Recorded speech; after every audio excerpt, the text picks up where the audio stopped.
सुदृढ़ सर्वतोधिक स्नेह है। तो महात्म्य ज्ञान पूर्वक सुदृढ़ सर्वतोधिक स्नेह अच्छा नवधा भक्ति में कल्मिनेट हुआ है। फर्क है। आपको मैंने उदाहरण नारियल को दिया है। नारियल के भीतर जल हुआ है, वहाँ के ऊपर खोपरा हुआ है, वहाँ के ऊपर वहाँ के एक दूसरा आवरण हुआ है, वहाँ के ऊपर छूछ हुआ है, ऐसे आवरण हुए हैं, ऐसे आवरण है।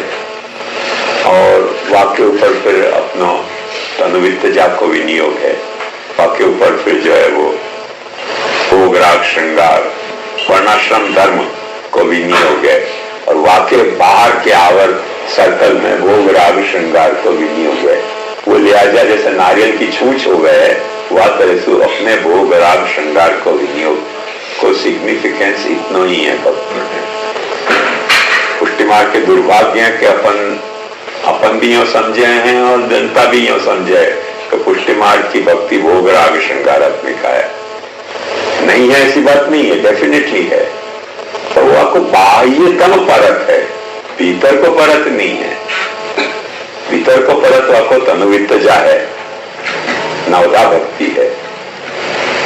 तो जब नवधा भक्ति और तनुवित्तजात्मक भक्ति को स्वरूप अपन देखें तो वहां में एक बात खास ये समझने की है कि जहां नवधा भक्ति में श्रवण कीर्तन स्मरण है वो डायरेक्टली कृष्ण लीला के हैं।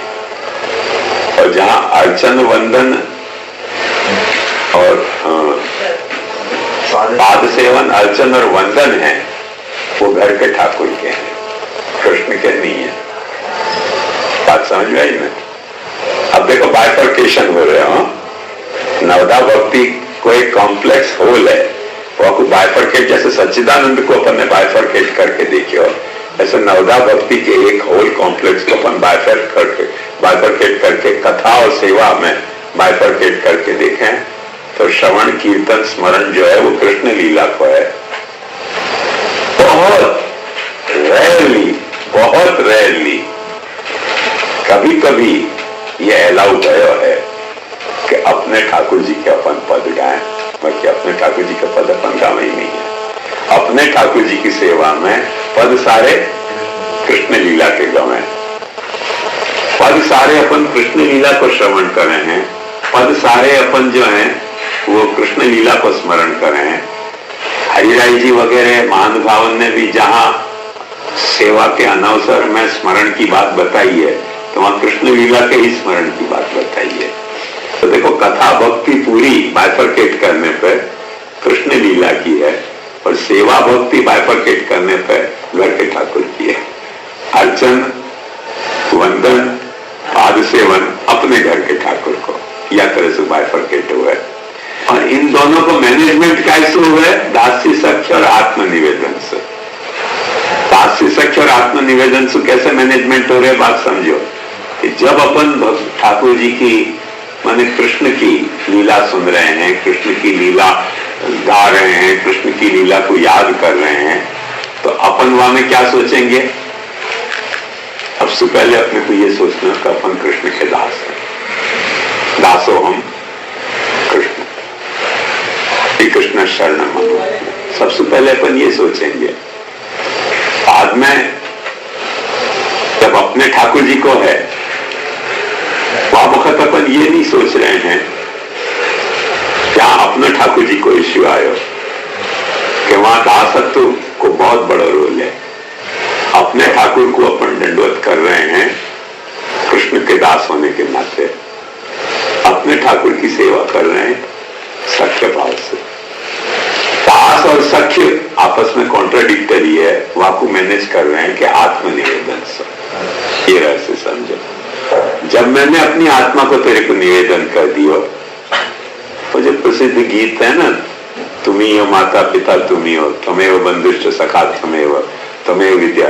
आत्मनिवेदन के बाद अपने को वो मैनेजमेंट करना आवे कि दास होते वह भी सखा हैं, सखा होते वह भी दास हैं। पर वो याद तरह सो क्योंकि अप्रेरित प्रिय करणम सख्य, वो कहाँ होगा? कृष्ण को अपन कहां करने जाएंगे? अप्रेरित प्रिय। कृष्ण से सख्य निभाएंगे कैसे? समझो अपने कुछ कृष्ण। एक बात बताऊं, कोई अपने सेवा विधि में ऐसा प्रकार नहीं है, पर समझो कि अपने को कृष्ण के गाल पे हाथ फेराना है। कृष्ण के गाल पे हाथ कहां फेरा सकेंगे? अपने ठाकुर जी के गाल पे हाथ फेरा सकें? आज समझ में ना, सुरेश बाबा यहां पधारे थे, मैं उनको किला ले गया। किला में नटवरलाल विराज रहे थे। मैंने उनको कही कि चलो आप श्रृंगार करो।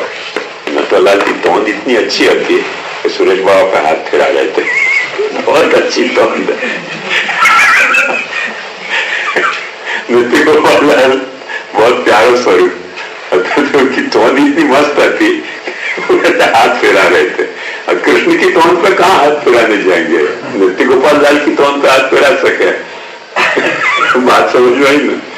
कोचिंग में गए तो वहां कोई कौन से स्वरूप में मुझे याद नहीं रहे, इतने बड़े ठाकुर जी, ऐसे गोल पूरी जैसे गाल, एकदम पूरी जैसे फूले फूले गाल। तो मैं जब श्रृंगार करने के मैं कोई श्रृंगार बाद में करके थोड़ी देर गाल पे तो हाथ फेरा लेंगे, ऐसे पूरी जैसे गाल कहां मिलेंगे अपने को? और कृष्ण के गाल पे हाथ कैसे फेरा सके?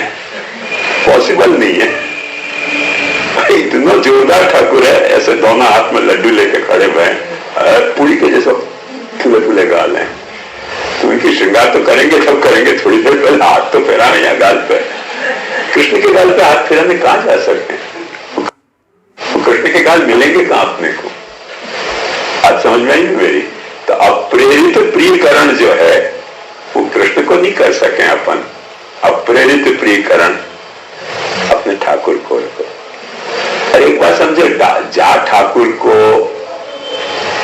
अपन ये दावा कर रहे हैं कि ये मेरा ठाकुर है, जो ठाकुर मेरे भोग धरवे पे निर्भर है, मेरे जगावे पे जाग रहे हो, मेरे पौड़वे पे पौड़ रहे हो है, मैं नहीं भोग धरूं तो भूखो रह रहे हो, मैं नहीं पौड़ाऊं तो जागतो रह रहे हो, मैं नहीं जगाऊं तो पौड़तो रह रहे हो, मैं नहीं श्रृंगार करूं तो मुखारविंद पे जो है वो उदासी सी छा रही है।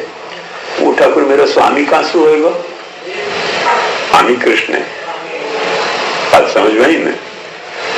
यहां जाके वो बात क्लब हो रही है, बाइफरकेट कहने तो छुट्टी दिख रही है, पर क्योंकि कृष्ण को स्वरूप है तो कृष्ण के एंगल से जो लीला है ब्रज भक्तन की, साथ कृष्ण की भाई, वो सारी लीला आ रही है। और अपने एंगल से पादु सेवन, अर्चन और वंदन आ रहे है। वाह, कृष्ण को वंदन कहां करेंगे अपन?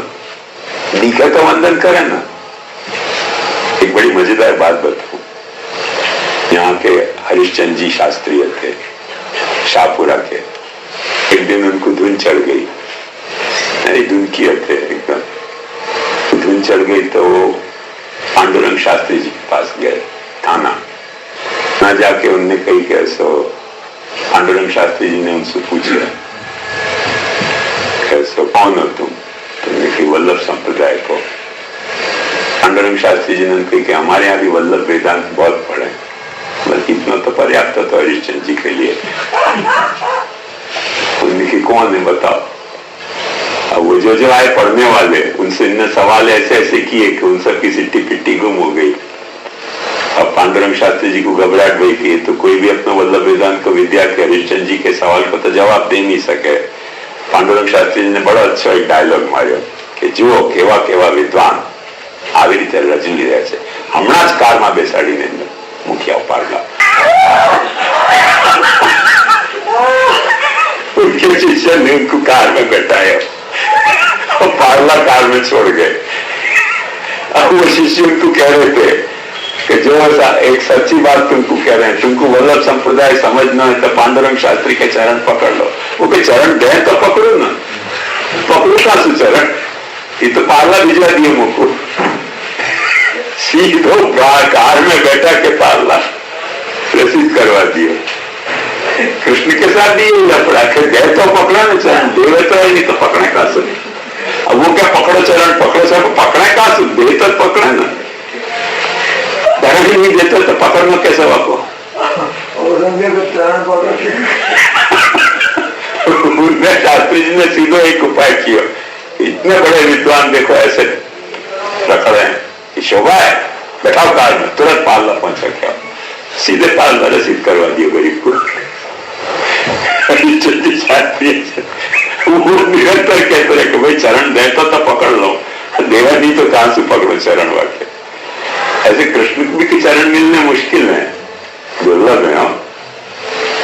अपना ठाकुर तो अपने को चरण देवे नहीं, चाहो तो फुलेल की मालिश करो, चाहो तो अतर लगाओ, चाहे तो नूपुर धराओ, चाहे तो जो धराना सो धराओ, एवर रेडी चरण अवेलेबल है अपने ठाकुर को। पर इनको बाइफरकेट करोगे ना तो सब व्यवस्था भंग हो जाएगी। इनको बाइफरकेट समझ के लेवल पे करना है, इमोशन के लेवल पे, एक्शन के लेवल पे, थिंकिंग के लेवल पे इनको क्लब करके देखना है कि जो कृष्ण है सो मेरा ठाकुर है, जो मेरा ठाकुर है सब कृष्ण है। तो यह अर्थ में एक बात ध्यान से समझो कि नवधा भक्ति के अंतर्गत जो 3 प्रकार हैं वो कृष्ण लीला के हैं। नवधा भक्ति के अंतर्गत जो बाद के 3 प्रकार हैं, पाद सेवन, अर्चन और वंदन, वो अपने ठाकुर के हैं, हवेली के नहीं, कृष्ण के भी नहीं, तुम्हारे माथे विराट ठाकुर के हैं। और इन दोनों बातों को क्लब कैसे करनी है, दास्य और सख्य सु।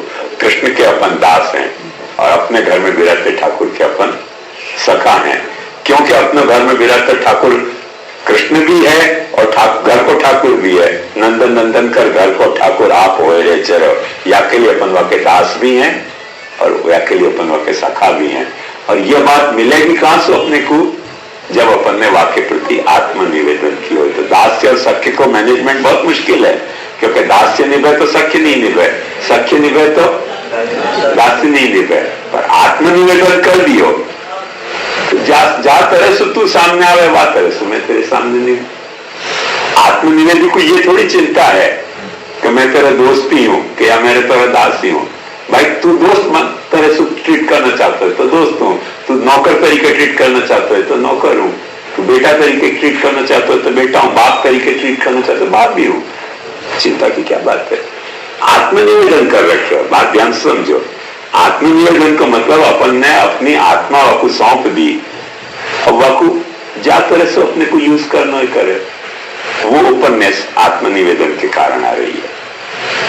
ख्याल में ये आपकी मैनेजमेंट की प्रक्रिया है नवधा भक्ति के, तो बहुत ध्यान से समझने की बात है।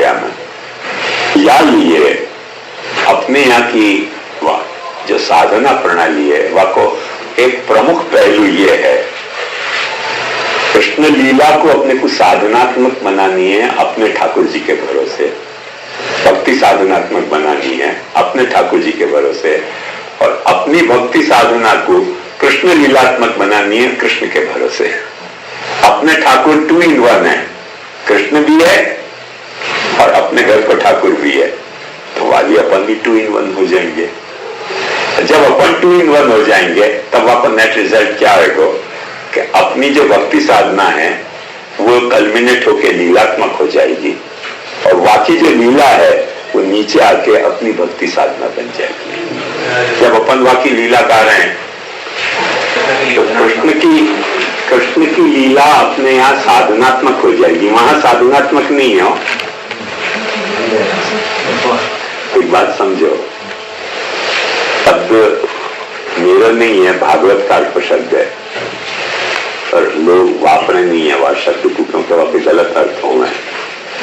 तो कृष्ण लीला स्वच्छंद है, साधनात्मक नहीं हो सके। कोई भी स्वच्छंद कार्य साधनात्मक नहीं हो सकते। कृष्ण लीला स्वच्छंद है, भागवत कार्यों के स्वच्छंद लीला है, कोई रूल के अंतर्गत करी जाती लीला नहीं है। आजकल स्वच्छंद शब्द को थोड़ा डिरोगेटिव अर्थ हो गया है, तो छंद को मतलब इच्छा, स्वच्छंद माने अपनी इच्छा से करी जाती लीला, वो स्वच्छंद लीला है।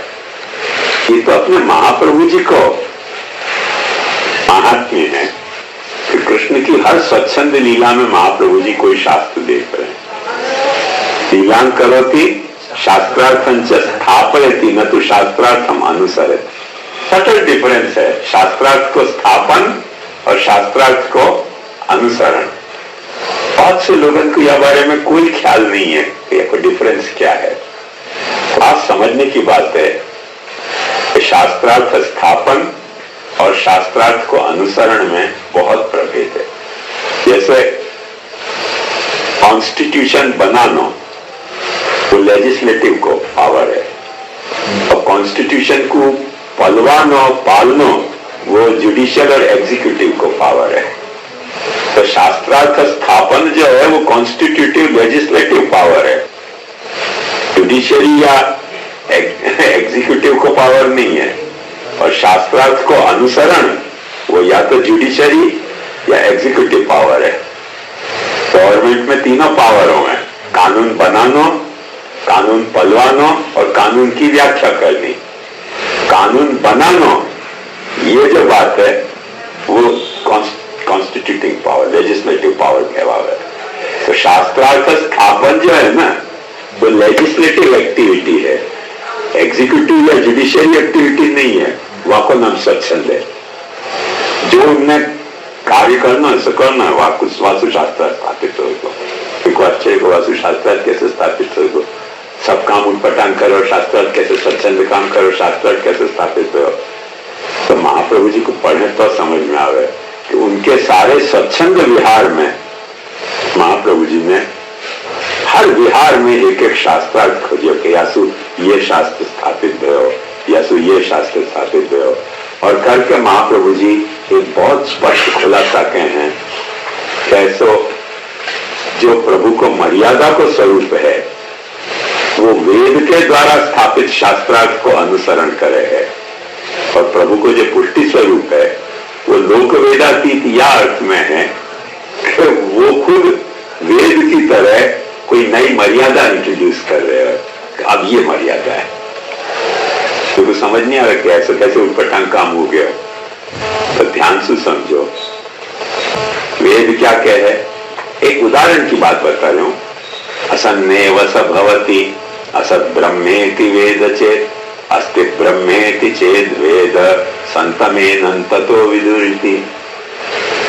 वो खुद असत हो जाए है जो ब्रह्म को असत माने, जो ब्रह्म को सत माने, जो परमात्मा को सत माने, जो भगवान को सत माने वो सत्पुरुष है। वेद मर्यादा या तरीके की है। भगवान ने पुष्टि अवतार में ये स्थापित किया कि तू मुझको मत मान, 100 गाली दे तो तू सत है, क्योंकि मैं तो कुछ सत बनाना चाह रहे। ये लोक वेदातीत का है। वो एक अलग कॉन्स्टिट्यूशन है। वचसा वचसा वाणी को संविधान एक अलग संविधान है, और स्वरूप को संविधान एक अलग संविधान है। पुष्टि कायेन निश्चय, पुष्टि में पुष्टि कायासु प्रभु ने निर्धारित करी है, या कि अपने कायासु उनने अलग अलग संविधान बनाए हैं। चलना रहे वहां यो के हैं वो मर्यादा के कार्य में वेद की वाणी से जो मर्यादा स्थापित हुई है वहां में यो कहा जाए है कि न तदश्नोति किंचन न तदश्नाति किंचन, न वो वाकू कोई खा सके न वो कोई को खावे। यहाँ कहा जाए कि नहीं मैया मोए माखन मिश्री भावे हो गया। एक अलग मर्यादा स्थापित हो रही है, वो काया से निर्धारित स्थापित हो रही है, वाणी से निर्धारित स्थापित नहीं हो रही है। वो काया रूप ऐसा धारण किया है। वहां कह रहे हैं कि सब कशियासु भयभीत होकर काम कर रहे हैं, और यहाँ कह रहे हैं कैसो भैया कौन से हैं वे आऊ बलदाऊ मुझको डरावत है कि आऊ खा जाएंगे। तो कौन से आऊ हैं भाई बताओ तो सही। या डर के मारे खेलने में भी मुझको तकलीफ हो रही है, अब वो डर रहे हैं। ये मर्यादा जो स्थापित हुई है ना कि जो सारी अभयता को मूल है वो खुद भयभीत हो रहा है, वो कायासु है, वाणी सु नहीं है। बात समझ में? लीलाम करोति शास्त्रार्थंच स्थापयति। क्यों स्थापयति? वाको महाप्रभु जी ने खुलासा दिया कि जा वक्त भगवान को जो स्वरूप जिन भक्तन के बीच में प्रकट हुए है उन भक्तन को जा तरह से एक्सेप्टेबल हो है, वो भक्त के अभक्त जिनके बीच में भगवान प्रकट हुए है, उनको जा तरह से भगवान एक्सेप्टेबल हुए, भगवान वो सारे गुण धर्म वह वक्त प्रकट कर रहे हैं। ये एक शास्त्रार्थ है लीला को। तो ध्यान से समझे यह बात को। बात सुनने पे अपने को बहुत ऐसी हवाई बात लगे और अपन सोचे क्या ये तो वो कृष्ण लीला की बात है। नहीं नहीं, तुम्हारे घर की बात है, तुम्हारे घर के ठाकुर की बात है। वार्ताएं पढ़ के देखो कि जा भक्त के घर ठाकुर विराजो, वह भक्त की सारी बात वो ठाकुर जी स्वीकार कर ले। क्यों? फिर वह को स्वभाव, वह को प्रकार, वह को बर्ताव, वह को सारो वह तरह से वह भक्त के अनुरूप हो जाए है। ये शास्त्रार्थ जो है स्थापना, ये वचसा नहीं है, कायासु है। जब ये कायासु ये शास्त्र स्थापित हो रहे हैं, फिर के महाप्रभु जी ने प्रत्येक लीला के कुछ कुछ शास्त्रार्थ बताएं कि भाई या लीला को शास्त्रार्थ ये भयो, या लीला वह शास्त्रार्थ के अनुसार लीला नहीं है, लीलानुसारी शास्त्रार्थ है। आयो कृष्ण को वो शास्त्रार्थ को महाप्रभु जी ने समझ के अच्छी तरह से कि कृष्ण की कौन सी लीला सु कौन सा शास्त्रार्थ स्थापित भयो, वहां में सु अपने को क्या लेना और क्या नहीं लेना, क्योंकि तो स्वच्छंद है, सब तरह के शास्त्र स्थापित कर रहे हो। जैसे एक बात समझो कि 100 गाली देने वाले को मुक्ति दे रहे हो, क्या अपने गाली देनी? महाप्रभु जी ना पाड़ रहे, गाली मत दो, गाली मत दो, इतना भी क्रिटिसाइज भी मत करो। कौन यह खेलने की बानी की मत पूछो, भली या खेलने की बानी को एक शास्त्रार्थ स्थापित कर रहे हैं महाप्रभु जी। वह शास्त्रार्थ को कंक्लूजन अपने को समझाना चाह रहे हैं कि कृष्ण लीला में कई शास्त्रार्थ स्थापित हुए हैं, उनमें से कितनों शास्त्रार्थ अपने को भक्ति साधना के लिए उपयोगी है, और जितनों शास्त्रार्थ अपनी भक्ति साधना के लिए उपयोगी है, उतनों शास्त्रार्थ को अपन क्या वक्त जिएंगे साधना के तौर पे, उतने शास्त्रार्थ के तहत अपन कृष्ण के संयोग और वियोग को जिएंगे, तो अपनी सेवा साधना नहीं रह के लीला हो जाएगी, और वाकी लीला नहीं रह के अपनी साधना बन जाएगी। नहीं तो वाकी लीला तो द्वापर में हो गई, अपनी साधना कैसे बनेगी? ये बात समझो। काल की जो है वो पीछे की गति तो है नहीं ना, काल की तो एक तरफ की गति है, भूत से वर्तमान, वर्तमान से भविष्य। पर वर्तमान से भूत में कैसे जाएगा? अपन तो कलयुग में, तो कृष्ण की लीला अपनी साधना कैसे बन सके? क्यों बन सके? क्योंकि भक्ति नाम का ऐसा शास्त्रार्थ है, क्या भक्ति नाम के शास्त्रार्थ से भगवान ने कई सारे नियम तोड़े हैं, कई सारे वाणी के द्वारा स्थापित नियम तोड़ के कायासु कोई नियम स्थापित किए हैं, लीलात्मक कायासु, और वह कायासु स्थापित नियम को प्रभु ने अनुसर करो, वहां में से कितना अपने को लेनो, वह बारे में महाप्रभु जी को ला रहे हैं। महाप्रभु जी कहां एंटर हो रहे हैं, ये बात ध्यान समझो कि वह कृष्ण लीला में सु कितनी लीला अपन को जीने लायक है, और कितनी लीला अपने को लीला है पर जीने लायक नहीं है, बतौर साधना जीवन प्रणाली। जैसे ध्यान से समझो, एक उदाहरण की बात बता रही हूं। ठाकुर जी ने पूतना मारी, अपन अपनी सेवा प्रणाली में ठाकुर जी को ये नहीं कहें कि तू पूतना मार, क्यों नहीं कहें? अपन कहें कि अपन ब्रज की लीला के हिसाब से सेवा कर रहे हैं, तो पूतना कहां मारी? द्वारका मथुरा में मारी, ब्रज में मारी। महाप्रभु जी कहते कि वो अपनी साधना को अंग नहीं है, वो बाकी स्वच्छंद लीला को अंग है, पूतना मारी। कृष्ण लीला करी के वाकू गाओ, वाकू याद करो, सब करो, पर अपने सेवा में ऐसा मनोरथ मत करो। एक दिन एक पूतना बनाओ और फिर ठाकुर जी को बैठाओ और फिर वाकू को के मारो, ऐसे सब मनोरथ अपने नहीं हुए ना। ठाकुर जी ने गिलास धारण किया, एक दिन जबरदस्ती ठाकुर जी के श्रेष्ठ पे पत्थर रखने के ये गिलास की भावना है आपकी, ऐसी सब अपने नहीं है। धारण किया हुआ को उनको अटैक है, अपने अटैक नहीं है। आपने अटैक किया कि गिला जी की पूजा कर लो ज्यादा से ज्यादा, पर्वत को आगन ले मोहनगिरी गोवर्धन पूजन का, समझ में ही ना। तो वाह कृष्ण लीला में सु कितना एलिमेंट लेनो और कितना एलिमेंट एलिमिनेट करना, वो आपको महाप्रभु जी ने गुलदस्ता बनाया है भक्ति साधना को। ये वल्लभपंथी बेवकूफ हैं, दान बड़ों के दाता, क्योंकि दाता बड़ो है दान छोटा है, क्योंकि दाता दान नहीं दे तो दान अपने को कैसे मिल सके। अगर खोपड़ी चलाओ बंदर बनो मत। दान देने के लिए मूड़ी नहीं हो तो दाता क्या करेगा। दान अवेलेबल दाता को कौन ने किया, दाता के हाथ में दान देने लायक पूंजी आई कहां से, वल्लभ लीला से आई कि कृष्ण लीला से आई। जो आपकी सेवा प्रणाली है वो प्रणाली घड़ी काय पे से गई है, कृष्ण लीला पे से घड़ी गई है।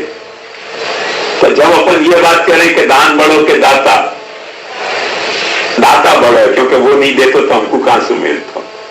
अरे दान ही नहीं होता तो दे तो क्या, खाली खोटे खोटे एक्शन कर दो दाता। ना तो मैंने दादाजी की बात बताई कि जब वो कदाई जी को आशीर्वाद नहीं देता था,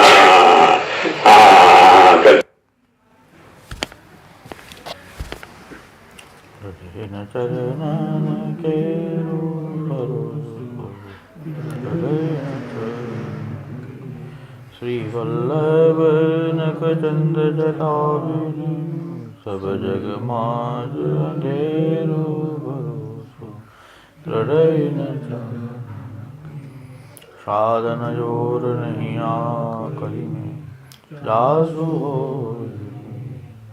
सूर का कहे द्विजयाद बिना मोल को चेरो भरोसो हृदय न चरणन के भरोसो। श्री वल्लभा जी, श्री गोपीनाथ जी, श्री गोसाई जी परम